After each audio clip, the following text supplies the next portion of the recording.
Hello everyone, আমি অনির্বাণ। আমাদের channel আপনাদের সকলকে স্বাগত। আজকে এই ভিডিওতে কথা বলবো তাকদীর সিরিজটি নিয়ে। তো চলুন ভিডিওটি শুরু করা যাক।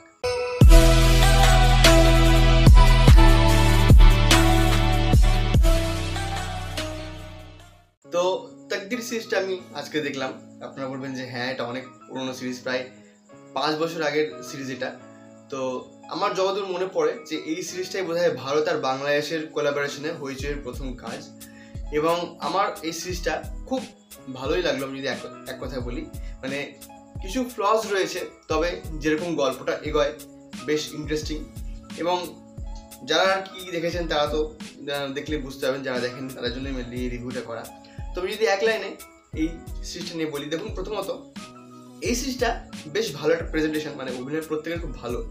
এবং এখানে গল্পের যেরকম এগোনো, দেখুন মাত্র 8টা এপিসোডের এটা সিরিজ, আর বাংলা যেহেতু সিরিজ মোটামুটি আপনি 3 ঘন্টার মধ্যে সিরিজটা শেষ করে ফেলতে পারবেন।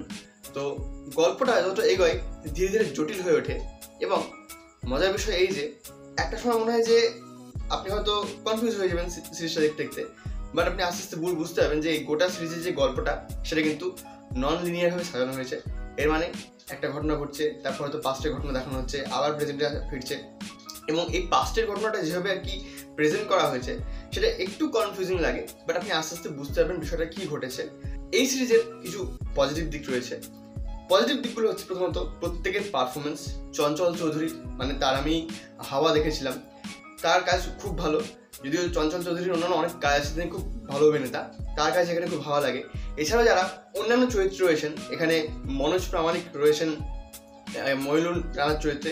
তার চরিত্রটা একটু মানে বোকা বোকা লাগে, বাট সেটাকে সেভাবেই প্রেজেন্ট করা হয়েছে। সোহেল মণ্ডল মন্টুর চরিত্রে ফাটিয়ে দিয়েছেন। আমার মনে হয় তাকে আমি এর আগে কোনো একটা সিরিজ বা কিছু দেখেছি, তার কাজ কিন্তু আমার খুব ভালো লাগলো।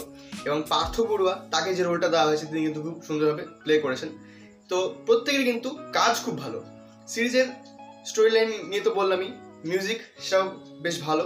আর প্রতিটা সিরিজে মানে প্রতিটা এপিসোডে কিন্তু বেশ ইন্টেন্স মোমেন্ট রয়েছে। লাস্ট এপিসোডটা একটু তাড়াহুড়ো তারা করেছে, যার ফলে ঠিক মনের মতো কিন্তু শেষ হলো বলে মনে হয় না। ফ্লস কিছু জায়গায় অবশ্যই রয়েছে। আর যদি কথা বলি সিনেমাটোগ্রাফি নিয়ে, সেটা কিন্তু দেখতে বেশ ভালো লাগে। যারা আর কি মানে বাংলাদেশি সিরিজ বা সিনেমা বা নাটক ফলো করেন না, তারা যদি এই সিরিজটা প্রথমবার দেখেন তাহলে তাও কিন্তু আপনাদের খুব একটা অড লাগবে না। মানে বাংলাদেশের যে রাস্তাঘাট, মানে বিভিন্ন জায়গাগুলো যেভাবে তুলে ধরা হয়েছে, আপনার নিজেদেরই এই ভারতেরই গ্রাম বাংলার কিছু জায়গা মনে হবে। তো দেখতে কিন্তু খুব সুন্দর লাগে সিরিজটা। তো সব মিলে আমি এই সিরিজটা এনজয় করেছি। তবে আপনারা যারা দেখেছেন তারা কমেন্টে জানাবেন আপনাদের কেমন লেগেছে, এবং যারা দেখেননি তারা এই সিরিজটা হইচইয়ে পেয়ে যাবেন। মাত্র 8টা এপিসোডের এই সিরিজটা আমার কিন্তু বেশ ভালো লেগেছে। আর যেটা ইন্টারেস্টিং বিষয়, এই সিরিজটা কিন্তু তামিল ভাষাটা সম্ভবত তেলেগু ভাষাতে কিন্তু এই সিরিজটা রিমেক করা হয়েছিল। তার মানে বুঝতে পারছেন সিরিজটা কিন্তু খুব ভালো সিরিজ। তো অবশ্যই আপনারা একবার ওয়াচ করবেন। এই ছিল আজকের ভিডিওটি ভালো লাগলে লাইক করুন, কমেন্ট করুন, শেয়ার করুন, আর আমাদের চ্যানেলটা অবশ্যই একবার সাবস্ক্রাইব করে দেবেন। ধন্যবাদ।